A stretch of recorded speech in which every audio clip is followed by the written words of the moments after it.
Greetings from Finland. We are Team DICE from Aalto University. My name is Nico, I'm the team leader. Here with me is Taneli, and we also have Jere in our team, who's currently in London.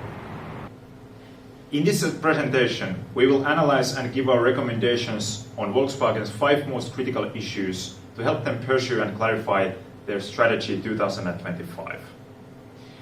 We have analyzed 5 different scenarios and scored them based on their financial impact, issue complexity, and urgency.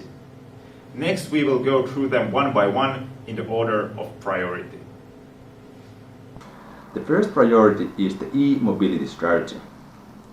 We believe that securing the EVB, electric vehicle battery supply, is the most crucial component of Volkswagen's strategy 2025. We begin our analysis by looking at 7 different development alternatives, and we scored them based on 10 different factors. Based on our analysis, we find that the best alternatives are for Volkswagen to either produce the EVBs themselves or to acquire the supplier. However, acquiring the supplier is never guaranteed to succeed, as there simply might not be any companies for sale that are a good match for Volkswagen. For that reason, our recommendation is to pursue both of the top 2 alternatives simultaneously, so that the final decision can be made in a couple of months when there is more information available about the potential acquisition targets.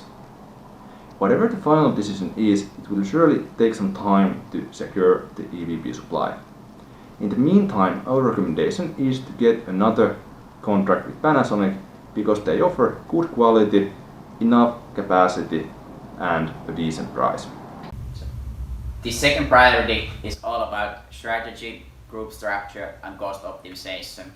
As we all know, Volkswagen Group is now facing sweeping changes in their management, and that has led us to investigate more about their long-term strategy alternatives.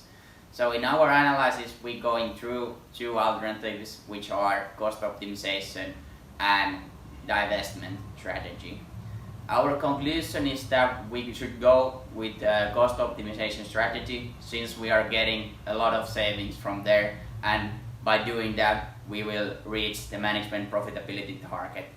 So, and why we are actually excluding the divestment strategy is that we believe it is threat for the Volkswagen Group and for their brands. So, and also it could lead that we lose possible synergies within the different brands in Volkswagen Group. So to conclude our analysis, we calculated that we could save $24 billion by doing this cost optimization strategy. As a third priority, we see a strategic sourcing of cobalt from South Africa. And the main issue in this case is that Volkswagen Group is not able to secure all the cobalt supply from the mining giants. So in this case, our recommendation is that we would target 50-50 supply between artisanal miners and mining giants. And as the mining giants won't respond to requirements what comes to price and quantity, so we increase the amount of artisanal miners in our supply chain. But when we increase the artisanal miners, we need to stress the ethical issues. We need to be sure that the companies comply with the laws and regulations and so forth.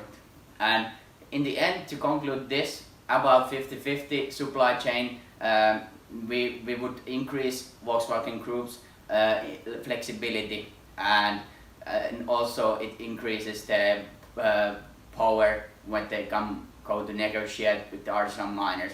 And what comes to flexibility, the technology around electric vehicles batteries are evolving all the time. So if somebody invents something new, what comes to batteries, Volkswagen is ready to change their supply chain, and they are not depending on what they bought. They bought all the cobalt before, so they can improve and change to the new technologies.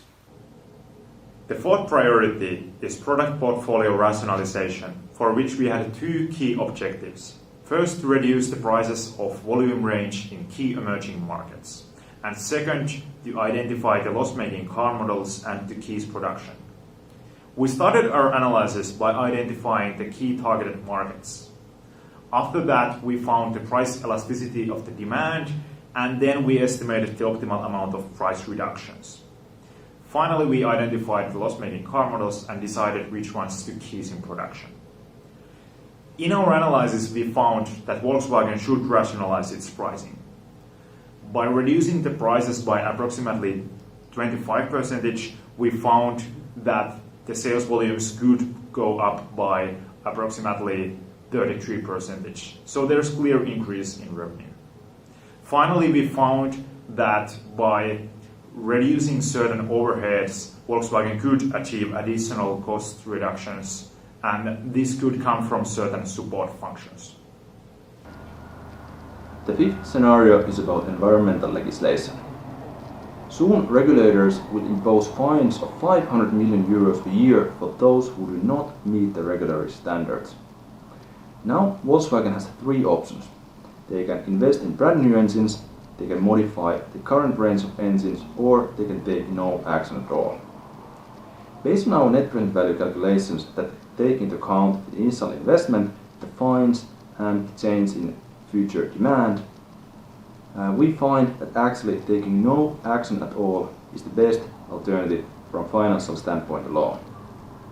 However, because the second alternative, investing in modifying the engines, that alternative also offers synergies with the e-mobility strategy, because that means investments in MEB technology platforms, and for that reason we believe that actually the second alternative is the best one, as there are synergies with the really important e-mobility strategy. Also, it's the most ethical thing to do. We have gone through all 5 of the scenarios. While all of them are important, we find that the issues regarding the e-mobility strategy are the most urgent. In large global corporations, strategic initiatives must be prioritized to get them moving. When it comes to the e-mobility strategy, we recommend taking action immediately. We believe that by following these recommendations, Volkswagen can finally put the diesel issue behind them and achieve their goals for the future. We are Team DICE. Thank you.